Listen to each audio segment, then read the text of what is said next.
नमस्कार, मैं हूं संजय शर्मा। आप देख रहे हैं 4 PM न्यूज नेटवर्क। प्रधानमंत्री जी बहुत परेशान हैं।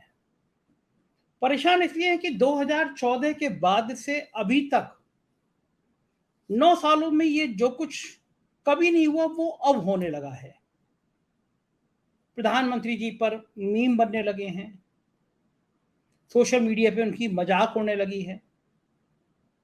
महाराष्ट्र, बिहार, कर्नाटक, बंगाल जैसे राज्यों ने उन्हें बहुत परेशान कर दिया है।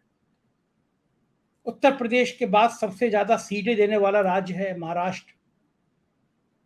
पूरी जान लगा दी तब ऑपरेशन लोटस कामयाब हुआ, एनसीपी टूट गई। लेकिन डर अभी भी यह है कि शरद पवार क्या गेम खेल दें। कांग्रेस खुश है क्योंकि उसको पता है कि एनसीपी के पास जो वोट था वो मूलतः कांग्रेस का वोट था। शरद पवार कांग्रेस से टूट के गए थे, तो उसमें से अधिकांश मतदाता वो थे जो कांग्रेस की विचारधारा के थे लेकिन एनसीपी के साथ चले गए थे। अब अगर अजीत पवार का गुट टूटा है, अलग हुआ है, भाजपा के साथ जाने को तैयार है, तो वो जो कांग्रेस की मानसिकता का वोटर था वो भाजपा के साथ सैद्धांतिक रूप से कभी नहीं जाएगा। कांग्रेस खुश है कि एक बड़ा वोट बैंक फिर से उसको वापस मिल जाएगा महाराष्ट्र में।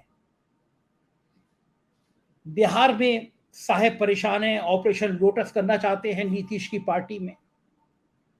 किसी भी कीमत पर अगले 3 महीने में सीबीआई, ईडी, इनकम टैक्स सारा माया जाल बिछाना चाहते हैं बिहार में, क्योंकि बिहार में अगर जेडीयू को वो नहीं तोड़ पाए तो बिहार से एक बहुत बड़ा नुकसान साहेब को हो जाएगा।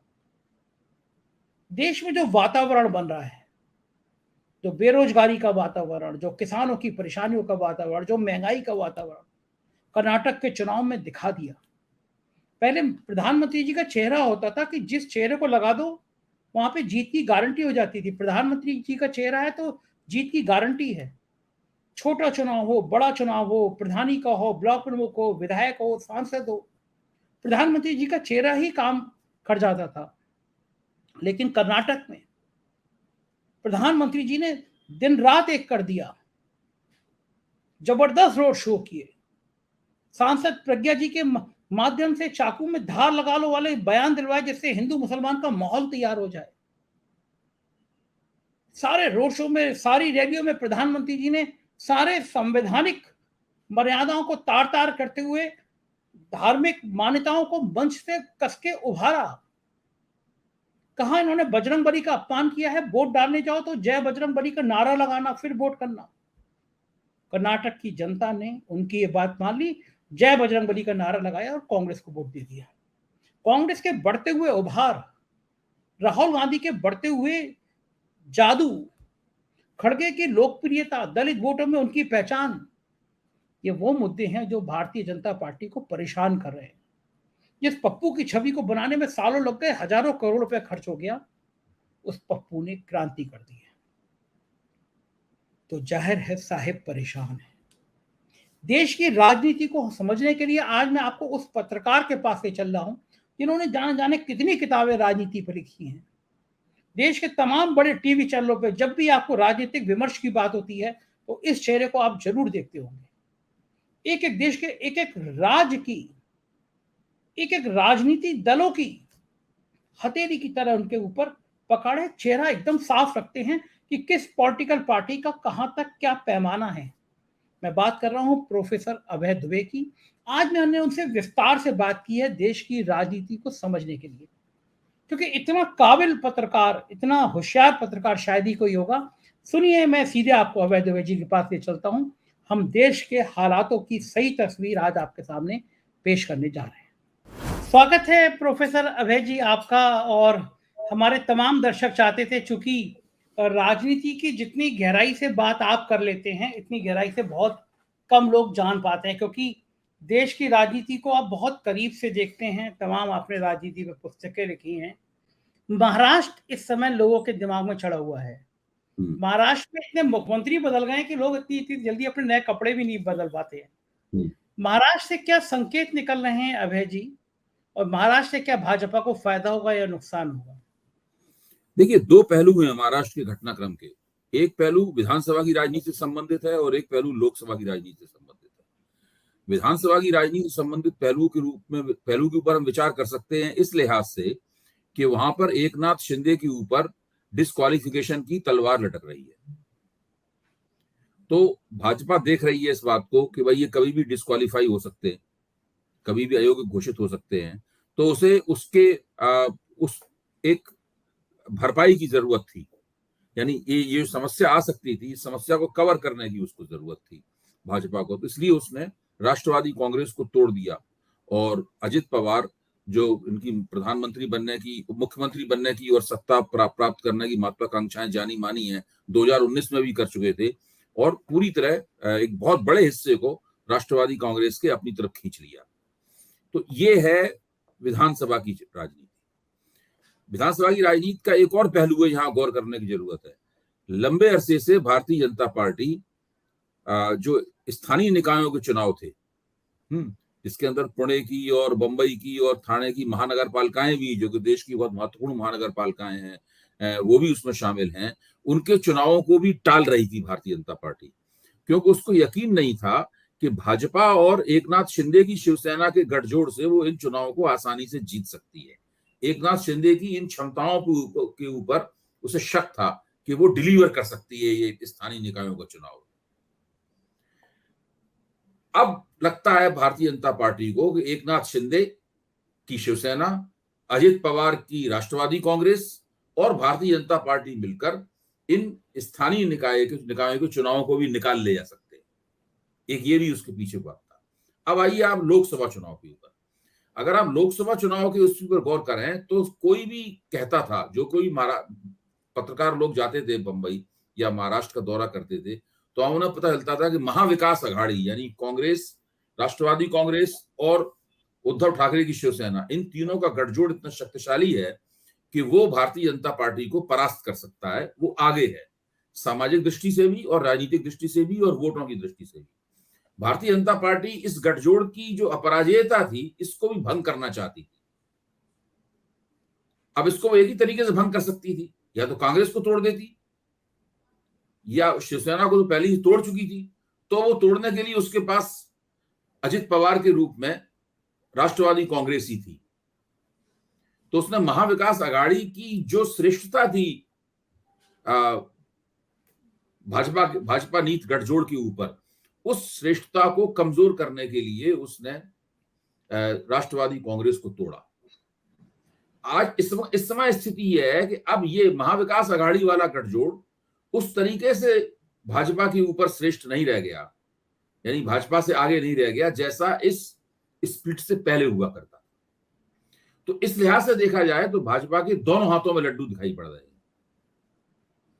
और अगर शरद पवार की तरफ ध्यान दें, उनके दोनों हाथों में किसी भी हाथ में लड्डू नहीं है। उसका कारण साफ है, बिल्कुल उसका कारण साफ है कि शरद पवार को बहुत लंबे अरसे से लग रहा था कि उनकी पार्टी में विद्रोह होने वाला है, और वो लगातार तरह तरह की पेशबंदी कर रहे थे।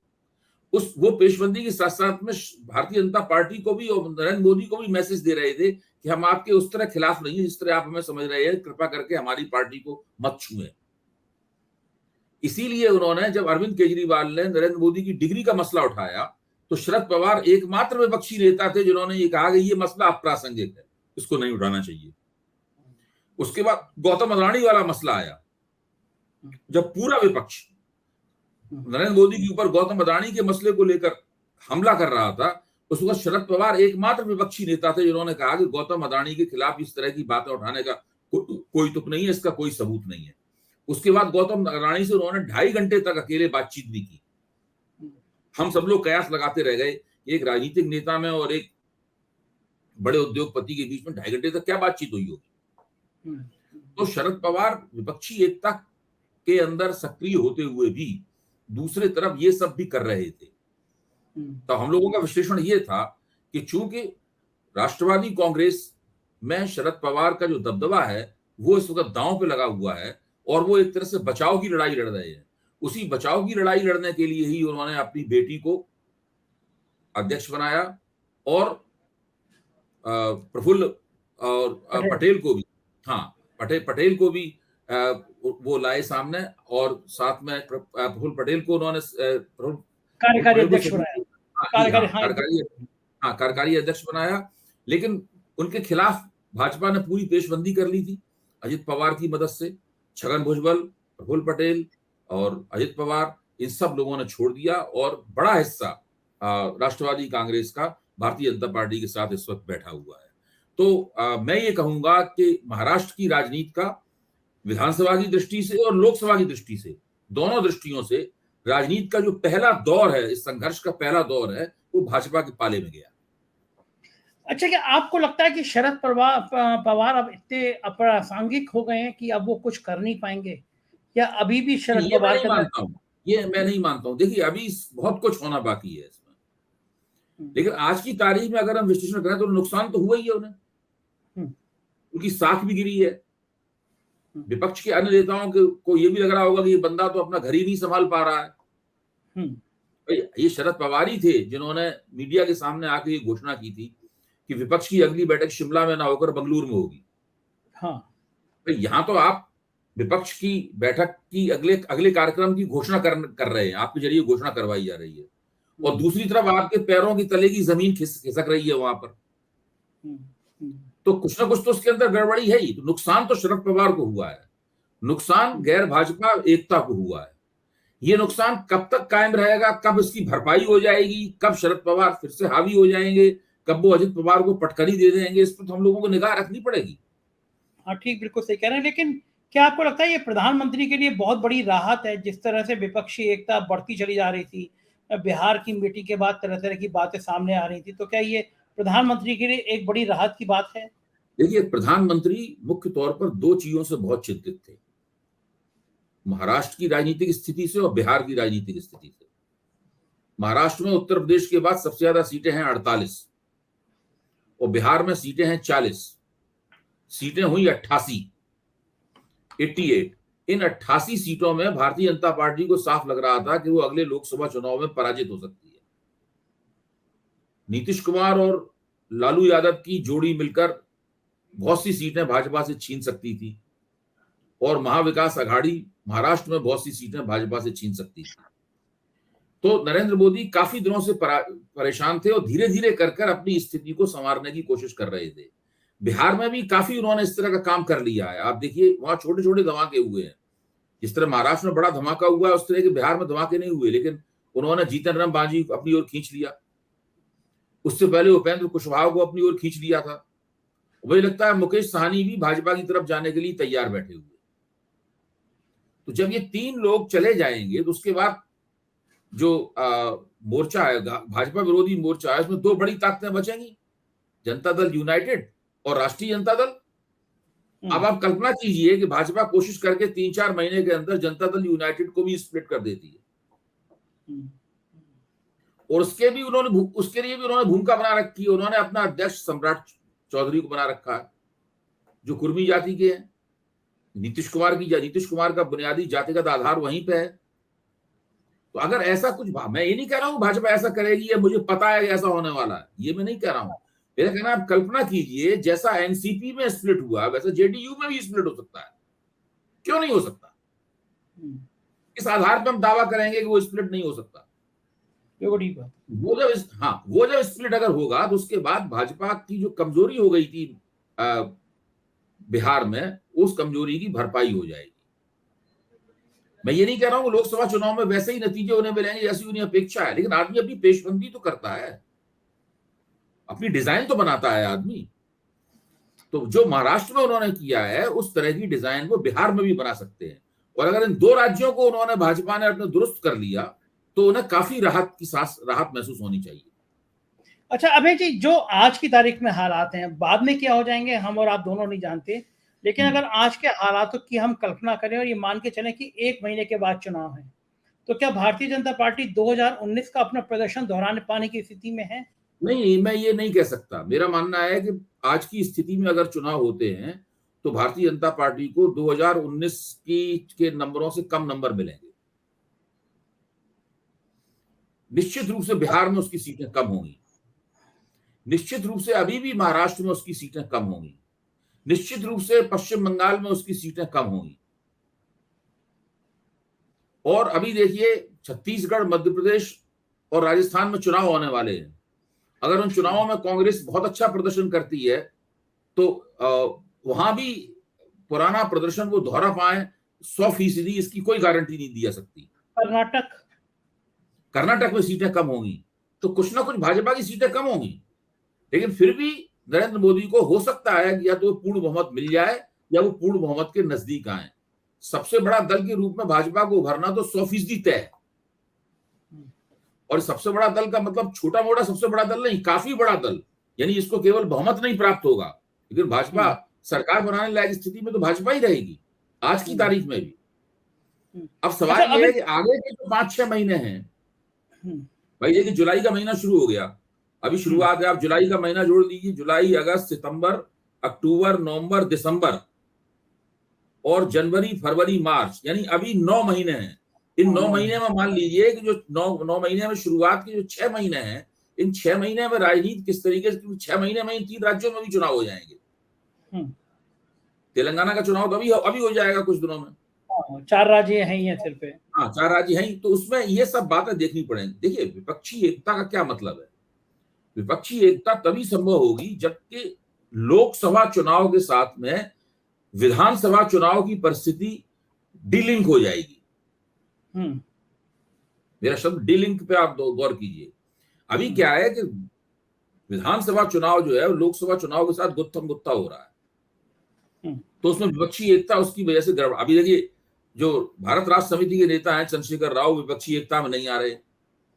जब तेलंगाना में चुनाव हो चुकेगा तब आराम से आएंगे, वो भी सब नेताओं के साथ बैठेंगे। वो चुनाव जीते हैं हारे इससे कोई फर्क नहीं पड़ता, वो आएंगे विपक्षी एकता। क्योंकि 3 राज्यों में, छत्तीसगढ़, मध्य प्रदेश और राजस्थान में, दूसरी कोई बड़ी पार्टी कांग्रेस के साथ प्रतियोगिता नहीं कर रही है, सीधे सीधे कांग्रेस और भाजपा के बीच में होड़ है, इसलिए कोई दिक्कत नहीं हो रही है। अगर वहां भी होता तो वो पार्टी भी नहीं आ रही होती विपक्षी एकता में अभी। तो जितना विधानसभा की राजनीति लोकसभा की राजनीति से अलग और दूर होगी, उतना ही विपक्षी एकता का नक्शा साफ होता नजर आएगा। नंबर 1 बात। दूसरी बात यह है, तब तक 6 महीने में यह भी पता लग जाएगा कि मोदी सरकार के खिलाफ एंटी इनकम्बेंसी कितनी है और किस किस्म की है। मेरा बहुत दिनों से मानना रहा है कि जितनी एंटी इनकम्बेंसी होगी उसी के अनुपात में विपक्षी एकता के प्रति तत्परता दिखाई पड़ेगी। अगर एंटी इनकम्बेंसी बहुत होगी तो विपक्षी एकता बहुत जल्दी और तेजी के साथ होगी और प्रभावशाली तरीके से होगी।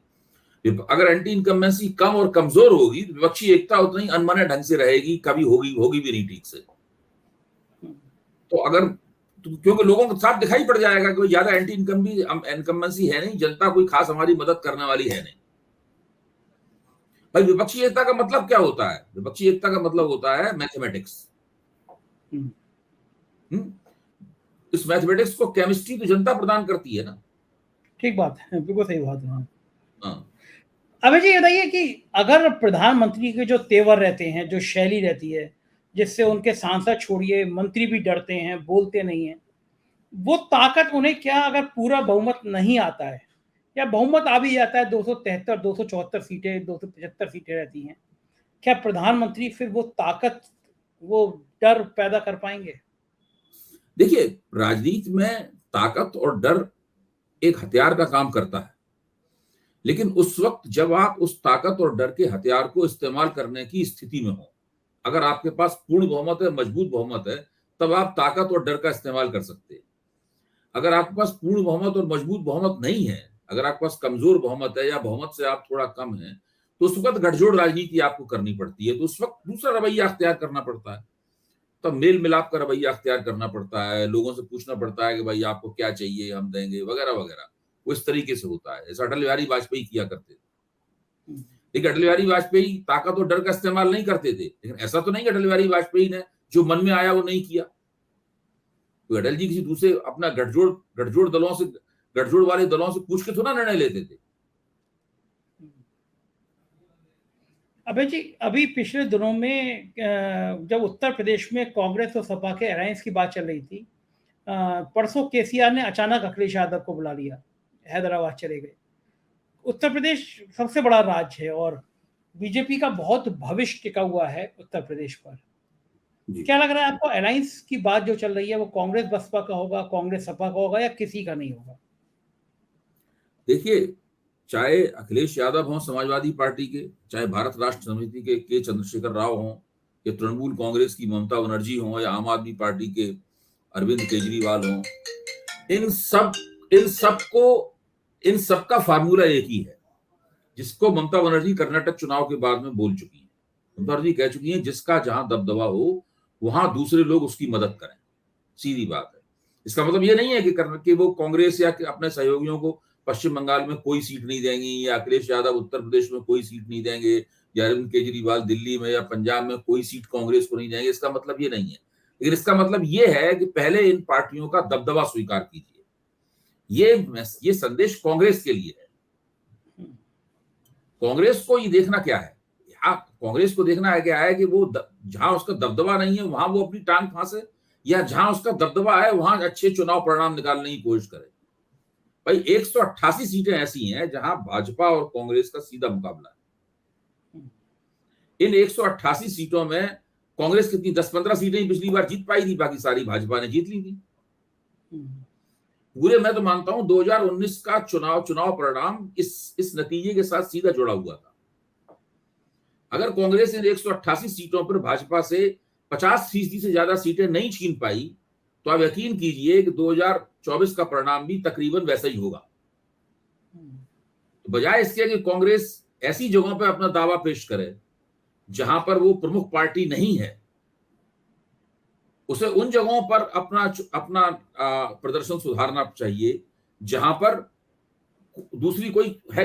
इन 188 सीटों पे तो कांग्रेस कह सकती है कभी राहुल गांधी हमारे चेहरे हैं प्रधानमंत्री पद के। अगर वो खड़गे साहब को बनाना चाहती है तो खड़गे साहब का ऐलान कर सकती है, क्योंकि दूसरे लोग तो है नहीं ना वहां पर दावेदारी करने के लिए। वो पश्चिम बंगाल में ये दावा लेके क्यों जाए, वो तेलंगाना में ये दावा लेके क्यों जाए, या वो मद्रास में ये दावा लेके क्यों जाए, वो आंध्र प्रदेश में या बीजेपी जनता दल के सामने ये दावा लेके क्यों जाए, या वो उत्तर प्रदेश में दावा लेके, वहां तो कांग्रेस की हैसियत नहीं है ना।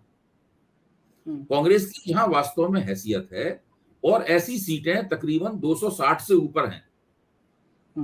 52 सीटें तो कांग्रेस ने जीती थी, और करीब 210 सीटों पे, कहीं 205 या 210 सीटों पे कांग्रेस दूसरे नंबर पर रही थी।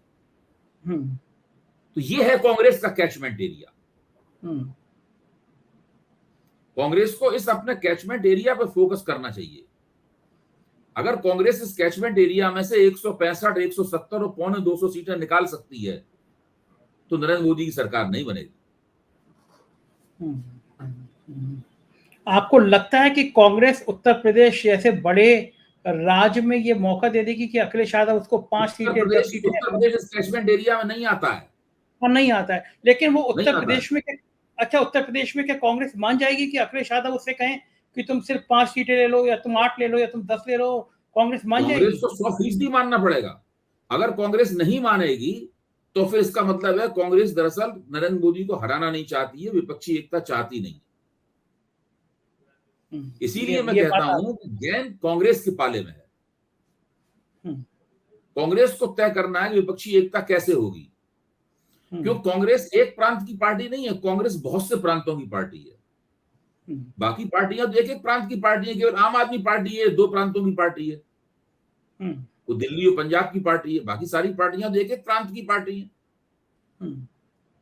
तो ऐसे में कांग्रेस को ही तय करना होगा कि वो लोकसभा चुनाव में चुनाव गठजोड़ की बाजी किस तरह खेलेगी।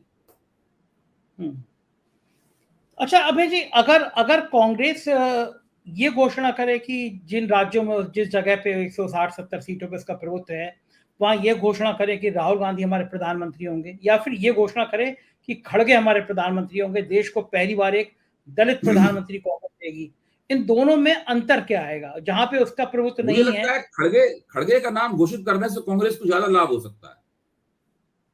देखिए, खड़गे का अगर कांग्रेस नाम घोषित करेगी तो राहुल गांधी का महत्व उससे कम नहीं होगा। राहुल गांधी फिर भी उस पूरे मामले में वैल्यू एडिशन करते हुए दिखाई पड़ेंगे। और अगर राहुल गांधी का नाम उन्होंने घोषित कर दिया तो खड़गे जो वैल्यू एडिशन कर सकते हैं वो कम हो जाएगा।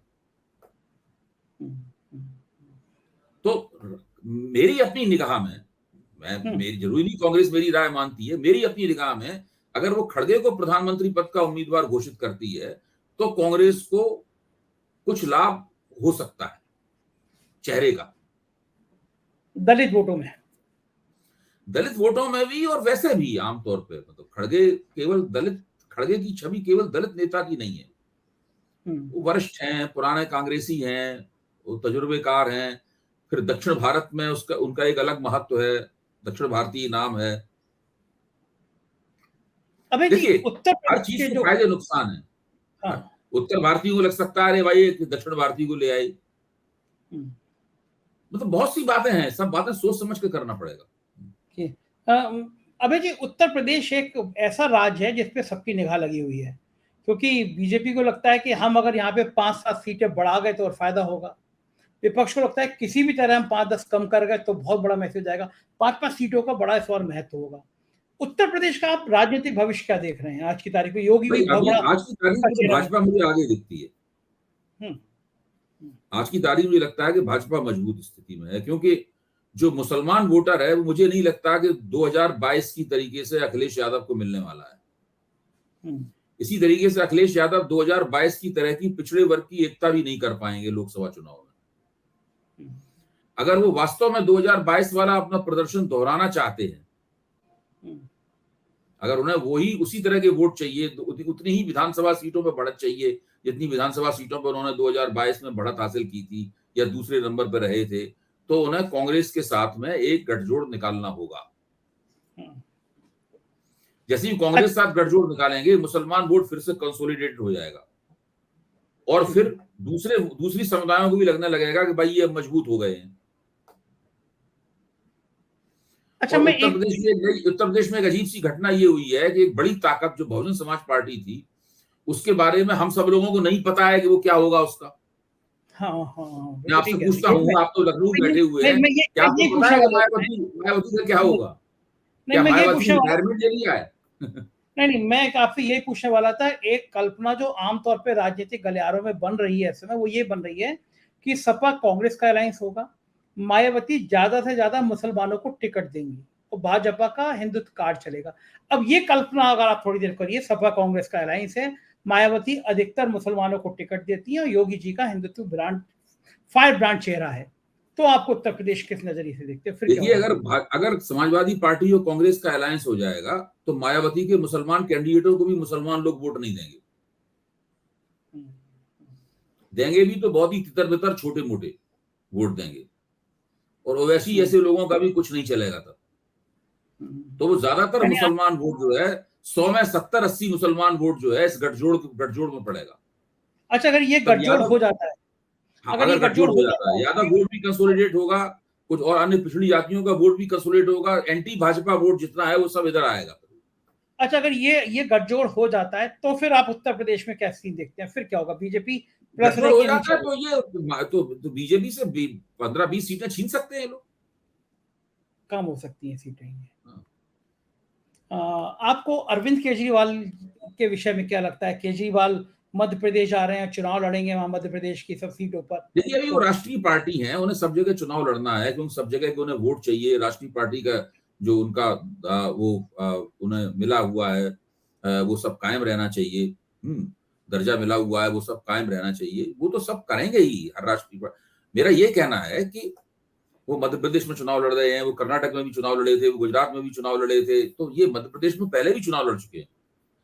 देखिए, लोकसभा चुनाव में एकता का मतलब ये नहीं है कि लोग विधानसभा चुनाव की राजनीति पर अपना दावा छोड़ देंगे। कांग्रेस केसीआर के खिलाफ चुनाव लड़ रही है वहां पर, तो कोई विधानसभा चुनाव का दावा नहीं छोड़ने के लिए तैयार है। इसीलिए मैं कह रहा हूं कि जब तक विधानसभा चुनाव की राजनीति लोकसभा चुनाव की राजनीति से पूरी तरह डिलिंक नहीं होगी, उसका दोनों का रिश्ता आपस दोनों गुत्थम गुत्था हैं, दोनों का रिश्ता नहीं टूटेगा, तब तक विपक्षी एकता का पूरा नक्शा साफ नहीं होगा, तब तक इसी प्रकार की बातें चलती रहेंगी। अबे जी, ये जो समान नागरिक संहिता ला रहे हैं, कॉमन सिविल कोड, इसका कितना फायदा कितना नुकसान रहेगा? भाई भाजपा को उम्मीद है कि इससे वो एक मुसलमान विरोधी प्रतिक्रिया मूलक गोलबंदी करने में कामयाब होगी। भाजपा ने पूरा यही सब दांव देखते हुए मसला उठाया है, लेकिन मुझे लगता नहीं है कि इससे कोई भाजपा को कोई देखिए, भाजपा को पहले से ही अपने प्रभाव क्षेत्र में 50% से ज्यादा हिंदू वोट मिल रहे हैं। जो भाजपा का प्रभाव क्षेत्र है वहां भाजपा को बहुत हिंदू वोट मिलते हैं। भाजपा के वोट कम इसलिए रह जाते हैं कि कुछ जिस क्षेत्रों में से बिल्कुल नहीं मिलते हैं वोट, तो इसलिए वहां उसमें कोई बहुत ज्यादा बढ़ोतरी होगी, मैं ऐसा नहीं मानता हूं। एक आखिरी सवाल अभय जी, चुनाव तक चुकी है, 8-9 महीने बचे हैं, ईडी, सीबीआई, इनकम टैक्स का कितना और तेज उपयोग होगा और कोई फर्क पड़ेगा क्या इससे? क्योंकि मोदी जी की कल पहली बार देख रहा हूँ मोदी वॉशिंग मशीन का फोटो चल रहा है। देखिए, ईडी, सीबीआई ये सब वगैरह अति सक्रिय रहेंगे। इनके सक्रिय रहने के भाजपा को 2 फायदे होते हैं। एक तो बहुत से लोग घबरा के भाजपा में चले जाते हैं, जैसे अभी महाराष्ट्र में हुआ, बहुत जगह हुआ, तो उसमें बहुत से नेता भाजपा में जाएंगे इस चक्कर में कि हमारे ऊपर तलवार लटक रही है, ये तलवार बच जाए। और दूसरी तरफ वो विपक्ष के नेताओं को परेशान करेंगे, दूसरी तरफ उन्हें प्रचार करने का मौका मिलेगा कि ये सब लोग भ्रष्ट हैं, ये भ्रष्ट लोगों की हमारे खिलाफ गोलबंदी हो रही है ताकि ये जेल ना चले जाएं। भाजपा अपने आप को भ्रष्टाचार विरोधी चैंपियन के रूप में दिखाने की कोशिश करेगी, और इधर उनके ऊपर आरोप भी लगेंगे नरेंद्र मोदी की तरफ कि भाई ये गौतम अदानी के आदमी हैं, इन्होंने इतना भ्रष्टाचार किया है वगैरह वगैरह। अरविंद केजरीवाल तो इस तरह के आरोप लगाने में बहुत आगे हैं। उन्होंने विधानसभा के पटल पे जो भाषण दिया है, वो भाषण तो अभूतपूर्व किस्म का भाषण है, वैसा किसी ने आज तक मोदी के खिलाफ भाषण नहीं दिया। तो ये सब चलता रहेगा इसी तरीके से। ये एक चुनावी ट्रिक के तौर पर इसको हमें लेना चाहिए। बहुत बहुत शुक्रिया अभय जी, आपने इतना समय निकाला और राजनीति की हमारी दिशा को साफ किया। Thank you sir. तो ये थे अभय दुबे जी, बता रहे थे कि ये 88 सीटें साहब की आंखों में अटक रही है। बिहार और महाराष्ट्र अटक रहा है, महाराष्ट्र कुछ हद तक कम हुआ, बिहार में ऑपरेशन लोटस करने की तैयारी है। क्या होगा ये अभी कहा नहीं जा सकता, हमारी निगाहें रहेंगी। देखते रहिए 4 PM, यही वो चैनल है जो आपको राजनीति की हर खबर बताएगा। अपना प्यार बनाए रखिएगा। शुक्रिया।